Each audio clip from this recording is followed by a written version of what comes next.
एकदा जड़े कृषकंकर एक अद्भुत हंस थिला जहा प्रतिदिन एक सुनार अंडा दे थाए। उभय स्वामी एवं स्त्री से ही अंडा विक्रय करी अति सहजरे जीवन अतिबाहित करुथिले। एही अंडा कृषक एवं ताका पत्नी को सेमानंकर दैनंदिन आवश्यकता पूरण पई पर्याप्त अर्थ जोगाई देइथिला।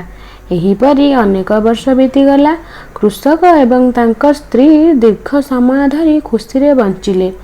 मात्र दिने कृषक चिंता कला, आमे काहींकी दिन को केवल गोटे अंडा नेबा उचित, आमे काहींकी सेमानंकु एकाठी करी बहुत टंका रोजगार करि पारुनाहु। कृषक तांका पत्नी को एही प्रश्न कहिथिले एवं से एही मूर्खता सहित राजी भी होई गले।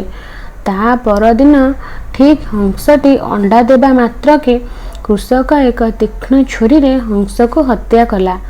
से हंस को हत्या करिबा परे से वर्तमान सही हंसर समस्त अंडा पाइबा को चिंता कला। सबु सुना अंडा पाइबा लोभरे पेट चिरी देखे तो हंसर पेट केवल रक्तरे भर्ती थिला। कृषक को शीघ्र निजर भूल को अनुभव कला एवं हजि जाइथिबा संबल उपरे कांदिबा को लागिला। दिन गड़िबा सहित कृषक एवं तांका पत्नी गरीब होई गले।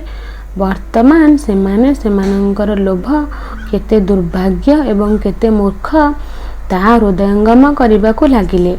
कहानी रो यह शिक्षा मिलिला जे समय आगरू भाग्य ठारू अधिक किछि मिले नाही।